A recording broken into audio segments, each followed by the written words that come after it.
एक समांतर प्लेट संधारित्र को 500 वोल्ट तक आवेशित किया जाता है। अब इसकी प्लेटों के बीच की दूरी को घटाकर आधा कर दिया जाता है। संधारित्र पर नए विभवांतर की गणना कीजिए।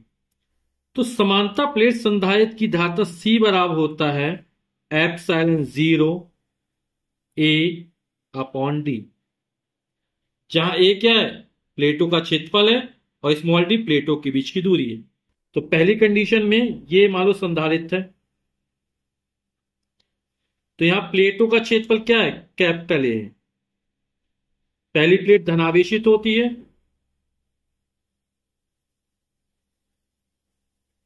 और दूसरी प्लेट पेयर के कारण ऋणावेशित हो जाती है।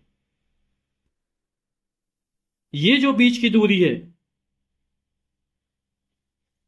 ये हमने डी मान ली, पहली कंडीशन है।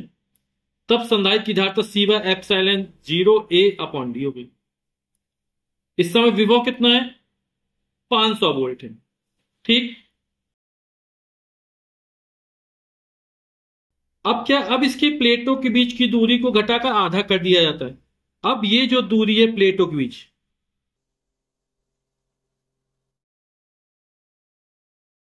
अब ये जो प्लेटों के बीच की दूरी है वो आधी कर दी गई, यानी D/2 हो गई। ठीक, प्लेटों का जो क्षेत्रफल है वो नहीं बदलेगा, वो उतना ही रहेगा। प्लेटें आगे पीछे खिसकाएगी ना, पास लाई गई, दूरी कम कर दी गई, क्षेत्रफल वही रहेगा। तो अब धारिता क्या हो जाएगी, अब धारिता हमने C डैश मान ली। ठीक है, कितना हो जाएगा, एप्सिलॉन0 A, अब D की जगह हो जाए D/2 हो जाएगा। तो C और C डैश में अनुपात ज्ञात कर लेते हैं। तो C अपॉन C डैश बराबर, C का मान कितना है, एप्सिलॉन0 A अपॉन D, इसका मान है एप्सिलॉन0 A अपॉन D/2। ठीक है, तो हो जाएगा एप्सिलॉन0 A अपॉन D इंटू, ये बटे की संख्या ऊपर जाए गुणा हो जाएगा, तो ये जाएगा D/2 अपॉन एप्सिलॉन0 A। एप्सिलॉन0 से एप्सिलॉन0 कट जाएगा, D से D कट जाएगा, ये बचेगा 1/2। ठीक, अब प्लेटों को पास पास लाया गया है ना, तो प्लेटों पर जो आवेश है वो तो नहीं बदलेगा, वो तो सेम रहेगा ना।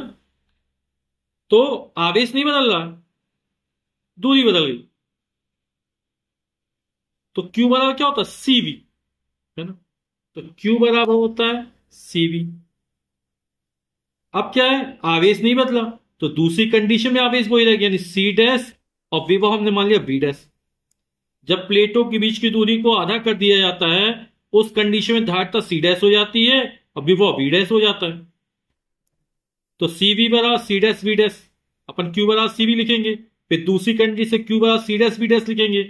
तो चूंकि दोनों पर स्थिति आवेश बराबर रहेगा, क्योंकि प्लेटों पर आवेश वही है, तो बदला नहीं। तो क्या हो जाएगा, अपन निकाले V डैश, चूंकि विभव V डैश का मान ज्ञात करना है, तो V डैश बराबर कितना हो जाएगा, C upon C dash, C dash नीचे आएगा इंटू V। C डैश के नीचे आ तो C अपॉन C डैश हो गया, V पहले से था, तो V डैश का मान निकल आया।